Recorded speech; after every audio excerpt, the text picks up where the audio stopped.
Hey, good afternoon, everybody, and welcome. Welcome to Midday Cabaret. Now, I am your host and managing director of the Broadway Rose, Dan Murphy, and we're coming to you live from the Broadway Rose new stage. We come to you live every Wednesday at 1 o'clock Pacific time, for those of you that aren't on the West Coast but are catching us. And we, first of all, want to thank Pearson Financial. They have been our sponsors for over 25 years, and we thank Pearson Financial, Conrad Pearson, Bonnie Conger, and everybody over at Pearson Financial for their many, many, many years of support. So it is our featured guest today. It's really exciting, Tara Velarde. Now, Tara is a recording artist and a musical instructor and a musical theater artist. And she, of course, has appeared with us in West Side Story and most recently in Once. So would you please welcome Tara Velarde? Hello. Hi. How are you, Tara? Good. How are you doing? Good. Great. First, I want to let people know when they look at the background that Tara is coming to us live from a camper in Roseburg, Oregon. That's right. I'm sure that's a first for you guys, right? Yes, it is. Yes, it is. Great. And you were down there for the 4th of July weekend and not rushing back. Just decided to stay. It's hard to find a place where I can stretch my legs a little bit these days. Right. So. Right. Nice. Nice. So what have you been doing then, Tara, to stay creative during this pandemic? Well, when I songwrite, a lot of the times I do need isolation and I need to just kind of have a space to myself. So that's been really great. I've actually been like getting a lot of stuff done. I've had time to just like sit down. I've been like learning bass and that kind of thing. Yeah. But I think also finding, as for all of us, the balance between having some time when I step away from Sure. constantly trying to be creative. Yeah, yeah. I just want to remind our viewers at home, too, that they have an opportunity to submit questions for Tara. So go ahead and you can submit them into the Facebook or the YouTube, and we'll make sure we have some time for a couple of those questions. So Awesome. You were raised actually in Yamhill Yes. County, in the town of Yamhill. And how did you get started in music?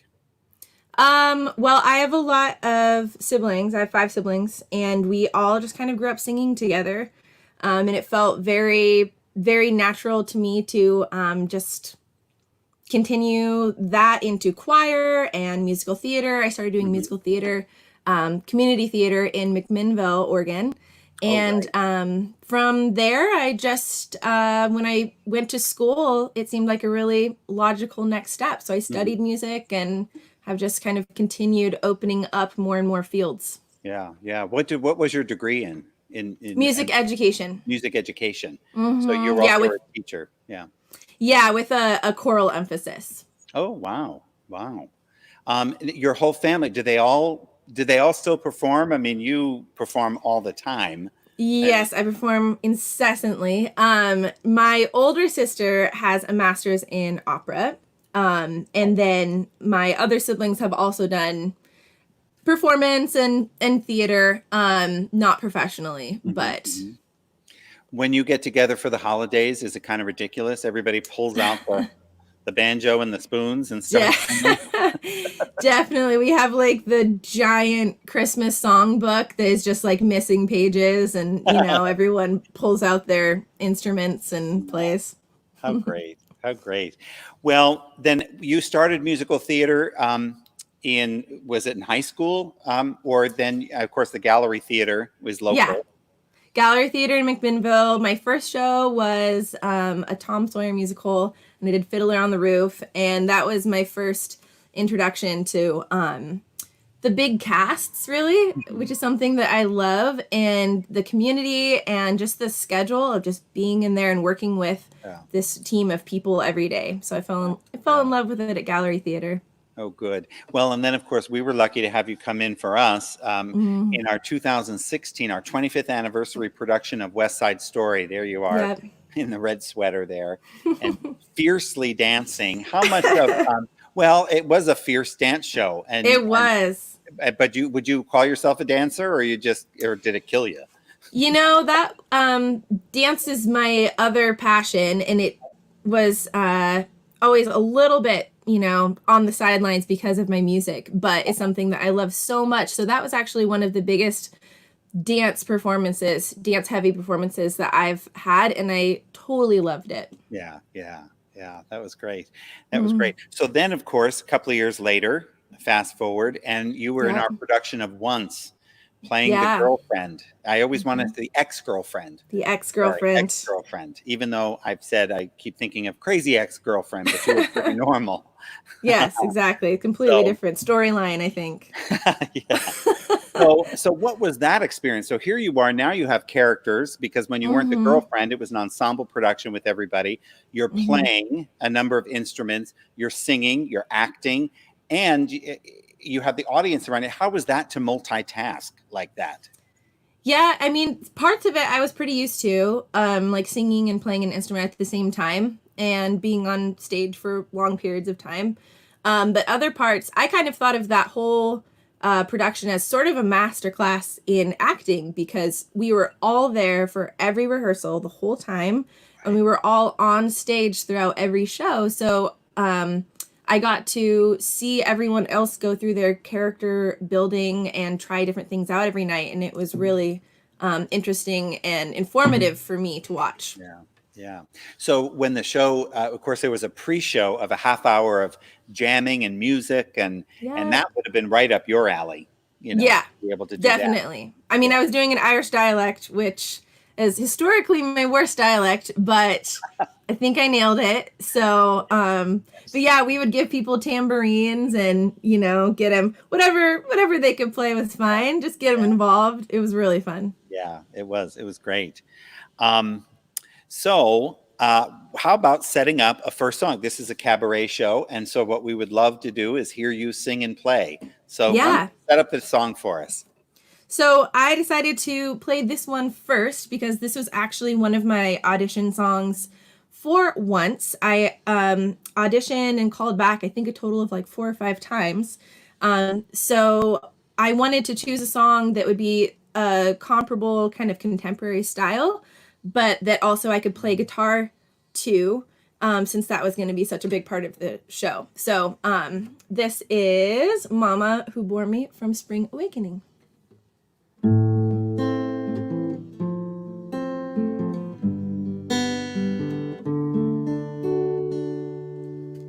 Mama who bore me, Mama who gave me no way to handle things, who made me so sad. Mama the weeping, Mama the angels, no peace in heaven, oh Bethlehem. Some pray that one day Christ will come a-calling. They light a candle and hope that it glows. And some just lie there crying for him to come and find them. But when he does, they don't know how to go.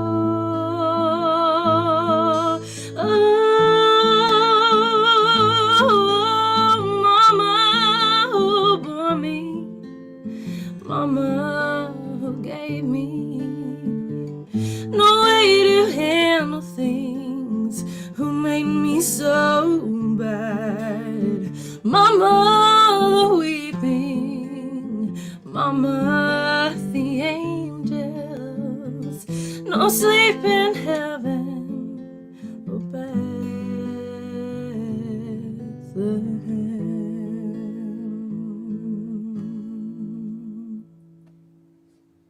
Wow, that's just beautiful. I have this vision of you just out in the woods with your guitar in Southern Oregon, nobody around, entertaining yourself all afternoon. Yes, Sounds delightful. flowers. Sounds delightful. So you're a singer-songwriter. Now, I Yes. introduced you as diva folk artist. So Hmm. explain a little bit about what that means. Yeah, that's I coined that term for myself as I was trying to think of a way to describe my music because everyone always wants to know, what you play, what kind of music, and I end up listing like 15 different artists and genres, which isn't, very effective. So, the folk part of it is like what you just heard. A lot of singer-songwriters have been influential for me, and I love that sort of understated, subtle but really impactful music style. But then also, I love big soulful vocals. So that's the big diva part where I get to dress up and belt. Great. I know you perform around town, and there have been Hmm. big venues. I know, and like the Crystal Ballroom, or you've Hmm. done some performing at PCS downtown, Hmm. and then of course more intimate. What is ideally your favorite way to perform that? I know you do some intimate shows, or is it Yeah. just a balance of both? Or Yeah, I think it's the shows that I've really enjoyed have been at either end of that spectrum. Mhm, Playing at the Crystal Ballroom or playing at, I played at Britfest last summer, mhm. back when concerts were a thing. And we were on a bill opening for Michael Franti at Britfest down in Southern Oregon.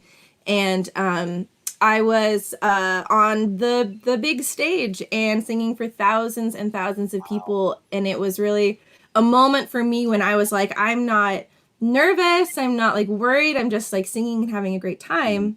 mhm. So that kind of energy is incredible. But then on the other end of things, having just that intimate room, at a house concert Sure. where it's a person who's welcomed you and their friends into their living room, Wow. and you're just sharing some music, and that can be really beautiful.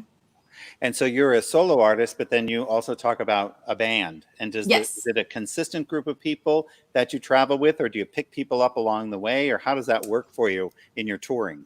Yeah, it's been kind of a mix of both. My ultimate goal was to have a couple of steady players, um, and then a roster of other people that I could call in that were really awesome players, and that has taken shape over the last year or two, Oh, which good. was, yeah, a really good place to get to. So, depending on the show, I might play solo, but I play the same songs with up to a 7 or 8 piece, just depending Wow. on what's going on. So I pull people in, and it's fun for the music to be a bit different every time. Hmm. Yeah. Now, your first album, so you've cut a couple of albums, and your first Hmm. album was a couple of years ago, called Get Out and Walk, which I Yes. love that title. That should be what we're saying to ourselves now, right? During the Yeah, pandemic, get out and walk. Um, definitely.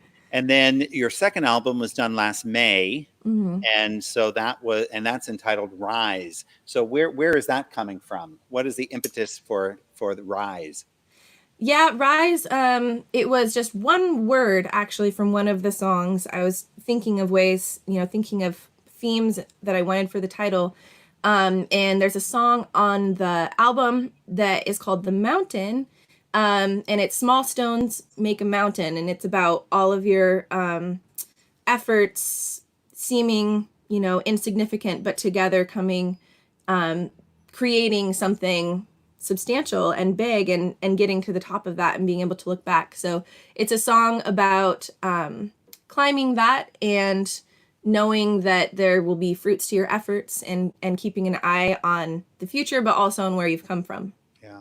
So do you do all, so now these are the two albums that are published and out there. And you Hmm. wrote all of the songs that are on both those Yes. albums. And then do you also musical arrange them all, or does somebody come in and help you with that? Or Yeah, it varies. I do all of my own songwriting, just because I like to craft things just how I like them to be. you want to be But in the first, control? yeah, I really need to be in control. That's exactly what I meant, Dan. Thank you. Um, but the first album, we did more. It was 10 songs, and I wanted to just like bust out this album with all these songs that I was excited about, and I wanted to capture where they were in that moment in time. So it was a bit more of a live format, just with my players and the way we were doing it then. And then with my last album, there are 6 songs, and we went into the studio. My producer Matt Greco at the Rye Room in Portland, Oh, he was able to step in more during that process, as we like laid down, track by track and decided the direction for the albums. So my next album is going to be even farther down that path. Where he's going to really be helping me to like create something even bigger than what I could imagine myself. So we're going to take a question from the audience. So let's see what burning question they have for Tara. So from Verline de Rosia, welcome, Tara. Do you have or have you performed with your siblings in musical theater? Great question. I have not in musical theater, but one of my younger brother and younger sister actually used to perform with me in my band, and we would get those 3-part sibling harmonies. So that was really cool. I actually did audition for, I think, like High School Musical, and my brother got in, but I didn't. Son of a You haven't performed with him since. Yeah, exactly. He's out. You drove him there and he can walk home. Yeah. So tell us your website. Where can people pick up these albums and learn more about and hear your music? Yeah. So my main website, taravelardemusic.com. That is where everything is really centralized. So you can find my social media, my Facebook and Instagram there. You can also find all of my music streaming. I've got live videos of performances with the band and upcoming shows and things like that. Great. Okay, why don't you go ahead and set up the next song you're going to perform for us? Awesome. So this is kind of where that diva side comes in. I wanted to showcase one of my influential artists and styles and genres. So here is a little bit of tuning first. I tune because I care. The tuning is really for everyone's better experience. So this is one that I do perform with the band, and at my album release last May, we had all the harmonies going and everything, but here's the intimate version. This is Valerie by Amy Winehouse.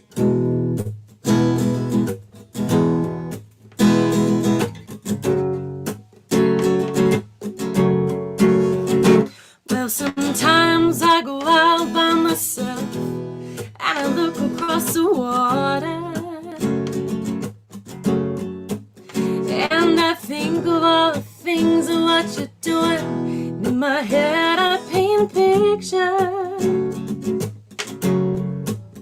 because since I've come home, well, my body's been a mess, and I miss your ginger hair and the way you like to dance.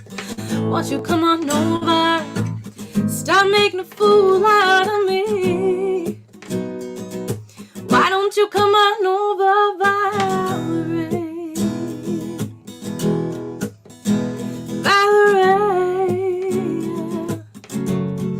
oh Valerie, Valerie.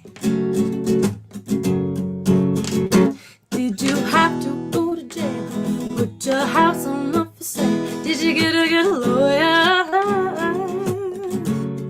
I hope you didn't catch a tan. I hope you found the right man to fix it for you. Oh, are you shopping anywhere? Change the color of your hair. Are you busy? I hope you didn't pay the fine. You were darting all the time. Are you still dizzy? Oh, because since I've come home, well, my body's been a mess, and I miss your ginger hair and the way you like to dress. Won't you come on over, stop making a fool out of me. Why don't you come on over, Valerie? Valerie, oh Valerie,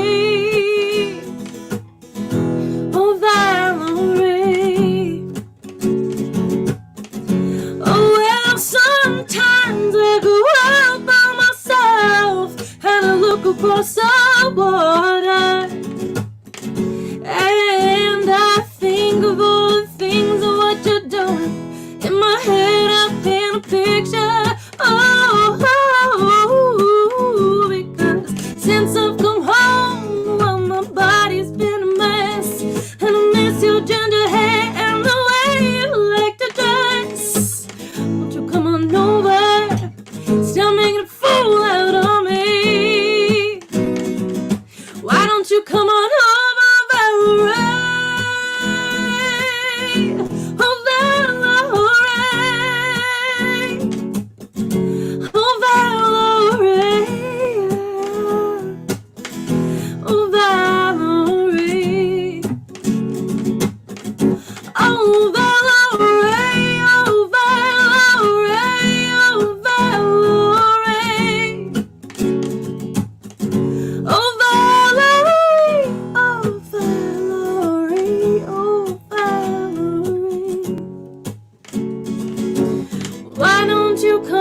That's great. Hooray.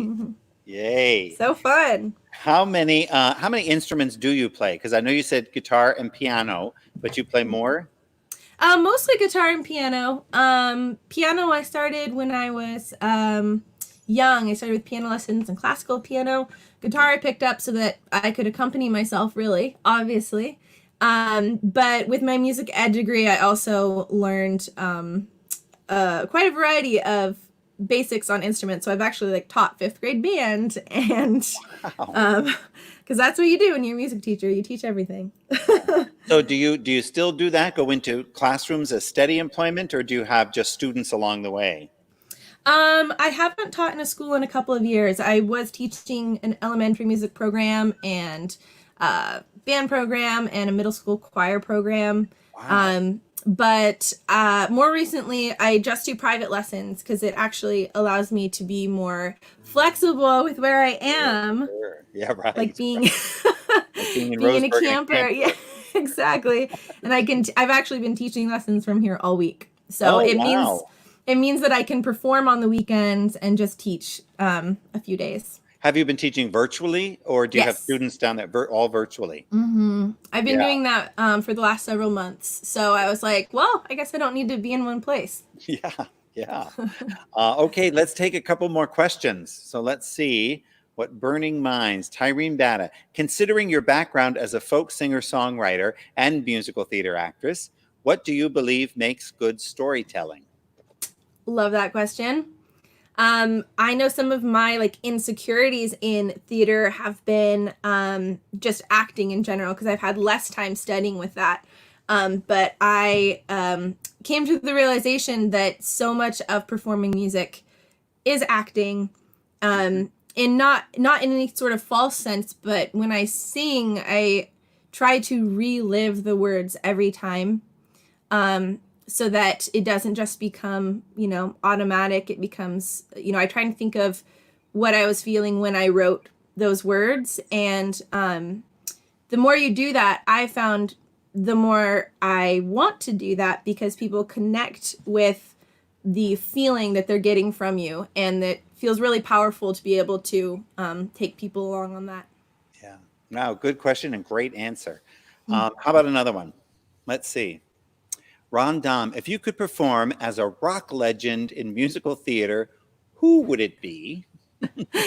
Well, that's funny because actually my other audition piece, in addition to the Spring Awakening song, was a Carole King song, and there Oh, is a Carole King musical.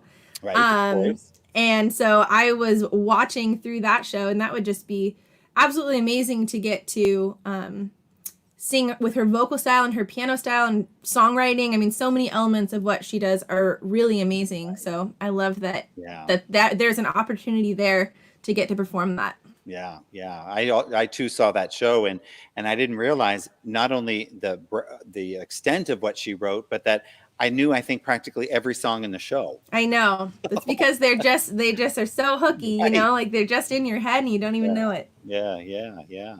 Now you have another album coming up, so talk a little bit about that, and what is that one Yeah. about? Yeah, so I'm in the process of fundraising for that right now. Hmm. The next album is going to be called Smoke and Rain, Okay. which is also lyrics from a song that I wrote.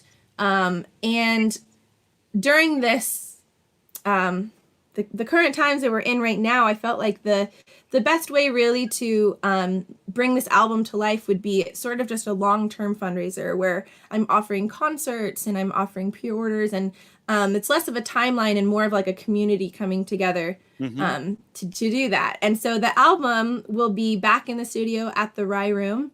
Oh, good. We're going to be recording at the end of this summer and through the fall.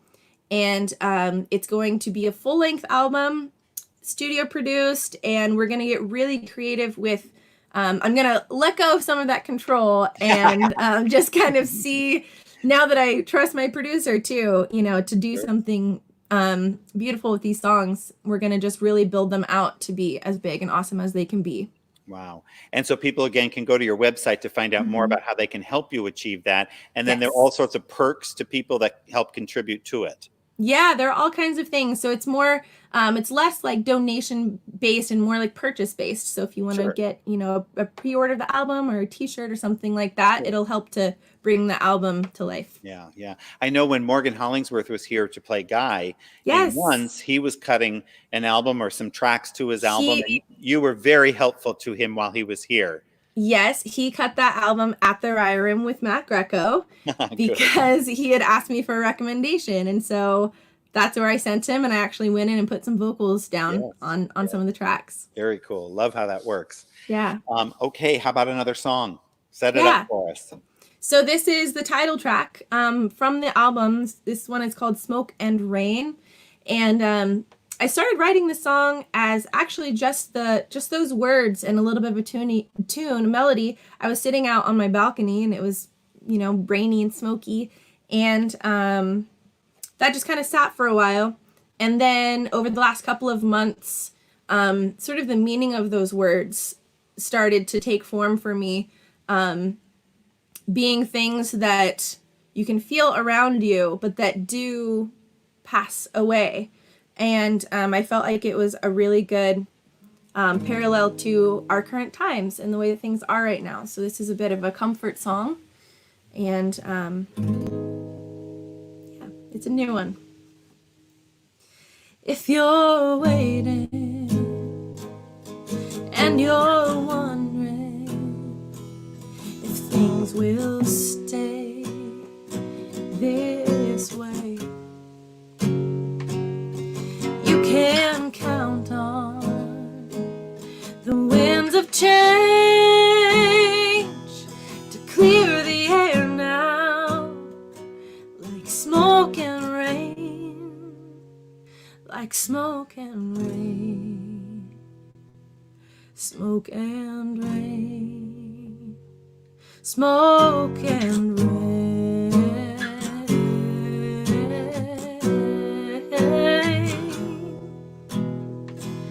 Smoke and rain,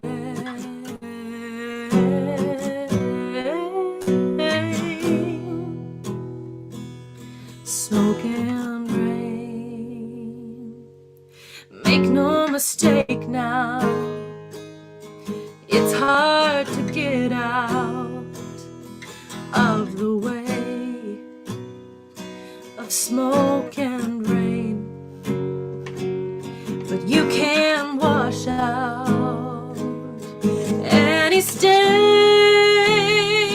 that's on your skin now, from smoke and rain, from smoke and rain.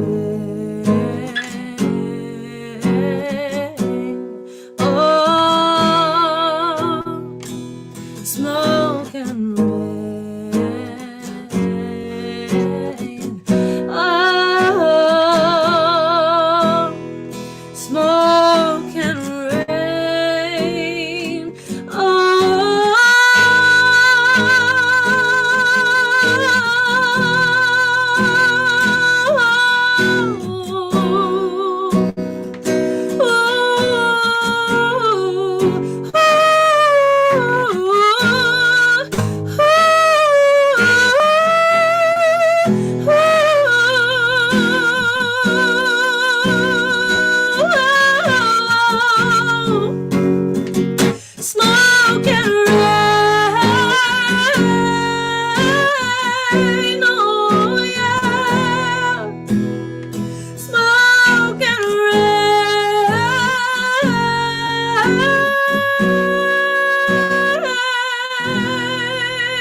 Wow, that's great. That is really good. You're right. It's very comforting. It's very kind of let you exhale a little bit. Yeah, That's nice. definitely. That's really nice. Thank you. Well, you know what? Thank you for joining us. Thank you for taking time out of your vacation down there in Roseburg.